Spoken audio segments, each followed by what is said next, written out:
Hanya dalam satu minggu pada tahun 1967, Israel secara telak mengalahkan 3 negara Arab dalam sebuah perang yang kemudian dikenal sebagai Perang 6 Hari. Namun, bagaimana Israel yang bertempur di 3 front sekaligus mampu meraih kemenangan secepat dan setuntas itu, dan mengapa negara-negara Arab tidak bisa membalasnya? Hampir 20 tahun setelah Perang Arab-Israel 1948, Timur Tengah masih dalam cengkraman konsekuensi politik dari pendirian negara Yahudi. Warga Palestina di jalur Gaza yang dikuasai Mesir dan tepi barat yang dikuasai Yordania tetap berharap bahwa perang di masa depan akan menghancurkan Israel dan memunculkan negara Palestina sebagai gantinya. Sementara itu, Suriah mendukung kelompok-kelompok Palestina seperti Fatah dengan tujuan menyerang dan mendestabilisasi Israel. Presiden Mesir Gamal Abdel Nasser yang berharap menjadi pemimpin dunia Arab di tengah gelombang nasionalisme pan-Arab merasa percaya diri setelah Amerika Serikat dan Uni Soviet campur tangan demi keuntungan Mesir dalam krisis Suez 1956. Di saat yang sama, Israel muncul dengan kekuatan militer yang lebih kuat, namun tetap terisolasi secara geografis dan dikelilingi oleh negara-negara yang memusuhinya. Pada tahun 1961, perwira Suriah yang mendukung Nasser meluncurkan kudeta yang gagal, yang menyebabkan pemerintahan sosialis Ba'ath di Damaskus membersihkan pemerintahan dan tentara serta merusak hubungan Suriah-Mesir. Raja Hussein dari Yordania juga berselisih dengan Mesir mengenai kebijakan terhadap Palestina, bahkan selamat dari upaya pembunuhan oleh Mesir pada tahun 1962. Penolakan dan kehancuran Israel tetap menjadi satu-satunya isu yang menyatukan negara-negara Arab tersebut. Serangan lintas batas sering terjadi. Pasukan Suriah dan militan Palestina menargetkan warga sipil Israel, terutama di dataran tinggi Golan yang memicu serangan balasan dari Israel. Setelah serangan Palestina pada 13 November 1966, pasukan Israel menyerang desa Samu di tepi barat. Nasser tidak ingin memicu konflik dengan Israel dan tidak melakukan apapun yang mengakibatkan lebih banyak kritik dari Suriah dan Yordania bahwa Mesir telah meninggalkan perjuangan Arab. Situasi semakin memburuk dengan eskalasi lain pada 7 April 1967, ketika penembakan Suriah ke kota-kota perbatasan Israel memicu pemboman Israel terhadap posisi artileri Suriah. Suriah mengerahkan pesawat MiG-21, tetapi jet tempur Mirage Israel menembak jatuh 7 pesawat mereka dan terbang rendah di atas Damaskus sebagai tanda kemenangan. Dengan setiap bentrokan, tekanan publik meningkat di Israel maupun negara-negara Arab untuk menanggapi ancaman yang mereka rasakan. Pada 14 Mei, Uni Soviet memperingatkan Nasser bahwa Israel mungkin akan segera menyerang Suriah. Alasan peringatan ini tidak jelas, tetapi ternyata itu tidak benar. Sumber-sumber Soviet, Suriah, dan Mesir menyadari hal ini beberapa hari kemudian, tetapi saat itu sudah terlambat. Presiden Nasser yang tidak ingin terlihat lemah memerintahkan Marsekal Lapangan Abdel Hakim Amer untuk mengirim unit-unit Mesir ke Sinai, mendekati perbatasan Israel. Pada 19 Mei, pasukan darurat PBB yang ditempatkan di perbatasan Mesir-Israel sejak 1956 dievakuasi dari Sinai atas tuntutan Nasser. Pada hari yang sama, Perdana Menteri Israel Levi Eshkol melipat gandakan jumlah cadangan yang dimobilisasi dan mengirim 300 tank ke perbatasan selatan. Nasser percaya bahwa dengan menekan Israel, ia dapat memenangkan dukungan populer dan meningkatkan posisi politiknya di kawasan tersebut. Pada 21 Mei, ia mengumumkan penutupan Selat Tiran bagi pelayaran Israel, yang sebelumnya telah dibuka paksa oleh Israel pada tahun 1956. Nasser berharap langkah ini akan memperbaiki kesalahan sejarah, mempermalukan Israel dan mendongkrak popularitasnya tanpa benar-benar memicu perang skala penuh.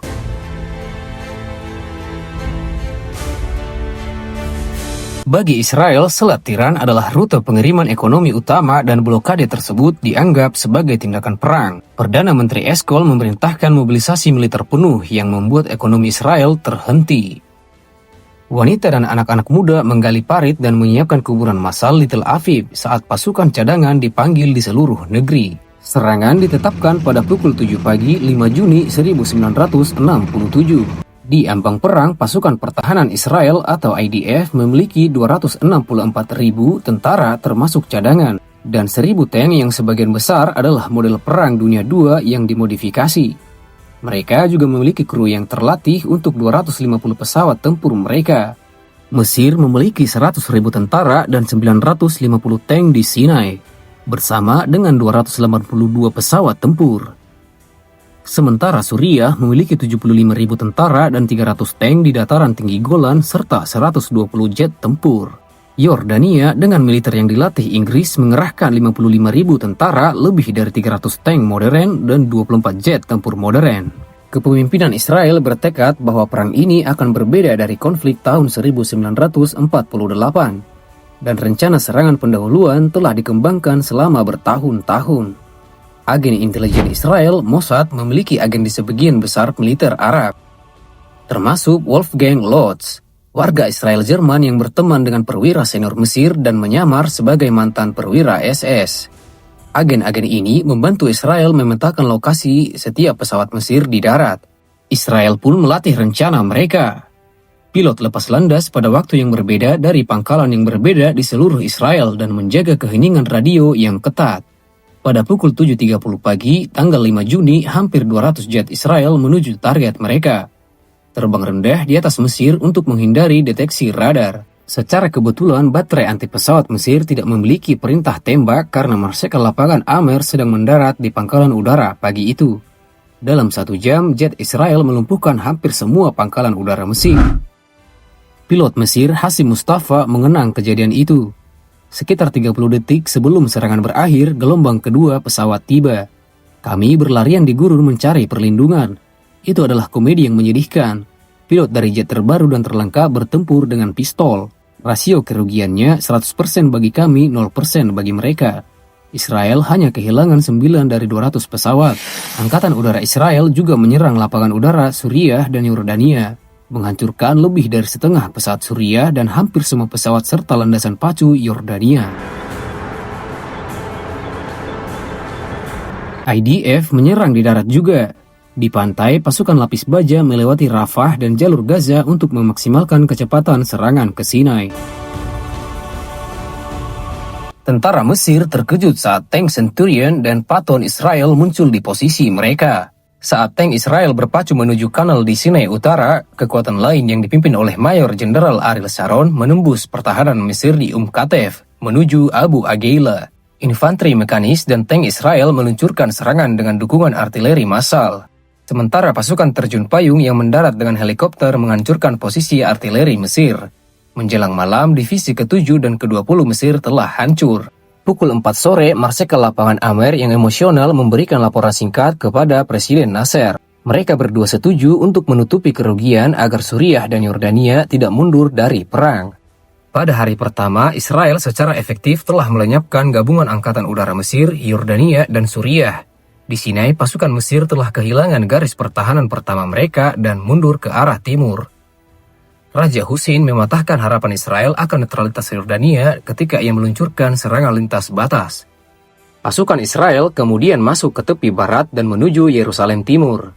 Di seluruh front selatan dan timur, tentara Yordania dan Mesir melawan, tetapi kecepatan, daya tembak, dan koordinasi Israel terlalu tangguh. Keesokan harinya, pertempuran untuk Yerusalem dimulai. Setelah Perang 1948, Yerusalem terbagi sepanjang garis gencatan senjata. Yerusalem Barat menjadi bagian dari Israel, sementara Yerusalem Timur termasuk banyak situs suci berada di bawah kendali Yordania. Garis gencatan senjata itu sendiri adalah jalinan kawat berduri dan benteng. Pada pukul 2 pagi tanggal 6 Juni, tank, mortir, dan roket Israel memborbardir posisi Yordania. Tentara Yordania melumpuhkan 2 tank Israel. Seorang perwira Yordania meminta artileri ditembakkan ke posisinya sendiri agar musuh ikut hancur. Dan pertempuran berakhir dengan perkelahian tangan kosong yang sengit. Pasukan Israel kemudian mendorong lebih jauh, mengambil alih Museum Arkeologi Rockefeller, stasiun kereta api, dan bekas markas UNEF. Di selatan, pesawat Israel yang unggul di udara secara penuh menghancurkan bala bantuan Yordania yang mendekat dari timur. Raja Hussein sendiri melihat dampak dari serangan ini. Saya tidak akan pernah melupakan pemandangan kekalahan yang mengerikan itu. Jalanan dipenuhi dengan segala jenis kendaraan yang hancur, terpelintir, masih berasap. Menjelang tengah hari, hanya kota tua Yerusalem yang tersisa di tangan Yordania. Di utara, Suriah mencoba serangan darat, tetapi itu menjadi bencana. Komandan tank Suriah menyadari bahwa jembatan yang harus mereka seberangi terlalu sempit untuk tank T-34 mereka, dan milisi lokal Israel memukul mundur satu-satunya serangan Suriah dalam perang tersebut. Di saat yang sama, pasukan Israel memukul mundur perlawanan Mesir yang tidak terorganisir di Sinai dan mendorong menuju zona kanal. Di Gaza, unit IDF mengalahkan milisi Palestina dalam pertempuran kota. Menjelang malam, baik Marsekal Lapangan Amer maupun Raja Hussein memerintahkan penarikan pasukan ke posisi baru. Setelah 1 hari lagi kesuksesan Israel, kota tua Yerusalem sudah dalam jangkauan dan tentara Mesir lebih rentan dari sebelumnya. Pada tanggal 7 Juni, tentara Yordania di kota tua Yerusalem melihat bala bantuan mereka dihantam oleh kekuatan udara Israel dan persediaan mereka menipis. Saat pasukan Israel mulai mengepung mereka, tentara Yordania mundur, meninggalkan kota tua hampir tanpa pertahanan. Kolonel Israel Motagur dari Brigade Terjun Payung ke-55 mengirim pesan kepada komandan batalionnya. Kita menduduki ketinggian yang menghadap ke kota tua. Sebentar lagi kita akan memasukinya. Kita akan menjadi yang pertama memasukinya. Bangsa Yahudi sedang menanti kemenangan kita. Beberapa menit kemudian, pasukan Terjun Payung berdiri di Haram al-Sharif atau Temple Mount, dan segera mereka mencapai tembok ratap. Bagi banyak warga Israel, foto-foto momen ini menjadi gambar yang menentukan perang. Namun bagi Raja Hussein ini adalah bencana. Tentara dan angkatan udaranya hancur, sebagian kerajaannya hilang, dan ia gagal melindungi situs tersuci ketiga umat Islam. Di front Mesir, tentara Israel mendarat tanpa perlawanan melalui laut di Sharm el-Sheikh, membuka kembali Selat Tiran. Tentara Mesir kini mendekati titik kehancuran. Saat tank, truk, dan tentara Mesir memadati jalanan, jet Israel menyerang mereka dengan bom napalm dan meriam. Penarikan mundur pasukan Mesir yang teratur berubah menjadi kekacauan total. Keesokan harinya, 8 Juni, bencana di Sinai berlanjut. IDF menangkap begitu banyak tawanan perang Mesir, melucuti senjata dan melepaskan mereka untuk menyeberangi terusan Suez dengan berjalan kaki. Ada juga laporan tentang tentara Israel yang mengeksekusi tentara Mesir selama penarikan mundur. Pasukan Israel pun mencapai kanal di Sinai Utara. 80% peralatan tentara Mesir telah hilang. Di tengah kebingungan gerak maju, pesawat dan kapal torpedo Israel menyerang kapal intelijen Angkatan Laut Amerika Serikat USS Liberty di lepas pantai Mesir, menewaskan 34 awak Amerika. Meskipun propaganda Mesir memuji kemenangan Mesir di Sinai, Presiden Nasser dan Marsekal Lapangan Amer secara pribadi menerima bahwa negara mereka telah kalah perang. Pada pukul 19.43, Nasser mengumumkan bahwa Mesir akan menerima gencatan senjata PBB dan berencana untuk mengundurkan diri. Protes spontan di seluruh Mesir mendesaknya untuk tidak mundur. Jadi ia tetap bertahan, tetapi perang Mesir telah berakhir. Kini Yordania dan Mesir keluar dari perang. IDF beralih ke Suriah. Garis pertahanan Suriah di dataran tinggi Golan tertanam di medan berbatu yang curam dan menghadap langsung ke posisi Israel.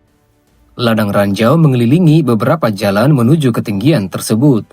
Namun, unit Suriah kurang terlatih dan kekurangan kepemimpinan karena pembersihan politik baru-baru ini.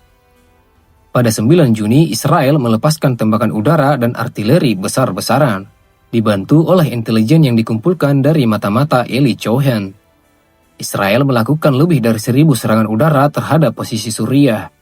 Pertempuran sengit terjadi, tetapi ketika pasukan Israel menyerang lagi pada 10 Juni, mereka menemukan pertahanan Suriah telah ditinggalkan. Radio Suriah secara keliru mengumumkan bahwa kota Quneitra telah jatuh, yang menyebabkan kepanikan di antara unit tentara Suriah yang mundur dengan bingung menuju Damaskus. Israel merebut Quneitra tanpa perlawanan. Pada sore hari tanggal 10 Juni, Suriah menerima gencatan senjata PBB. Setelah 6 hari pertempuran konstan di 3 front, perang 6 hari berakhir. Jadi, bagaimana Israel berhasil meraih kemenangan total? Pertama, serangan pendahuluan Israel adalah sebuah kejutan. Pertahanan udara Arab tidak siap untuk perang skala penuh, memungkinkan Israel melenyapkan angkatan udara musuh di hari pertama dan mendapatkan keunggulan udara secara penuh. Kedua, tentara Mesir dan Suriah menderita korupsi yang merajalela dan kurangnya logistik. Banyak wajib militer yang hampir tidak terlatih. Ketiga, kepemimpinan yang cacat. Meskipun perang 6 hari berlangsung cepat, perang ini memakan korban jiwa yang besar. Israel kehilangan 679 tentara. Korban dari ketiga negara Arab tersebut lebih sulit diperkirakan. Mesir kehilangan sekitar 11.000 jiwa, Yordania sekitar 6.000 jiwa, dan Suriah sekitar 1.000 jiwa. Warga Palestina di Gaza dan tepi barat yang berharap perang akan membawa kemerdekaan, malah mendapati diri mereka berada di bawah pendudukan Israel. Sekitar 240.000 warga Palestina melarikan diri ke Yordania sebagai pengungsi. Perang 6 hari memiliki konsekuensi politik yang panjang. Israel mendapati dirinya dominan secara militer dan wilayahnya tiba-tiba menjadi 3 kali lebih besar. Di dunia Arab, perang ini dikenal sebagai Naksa atau kemunduran.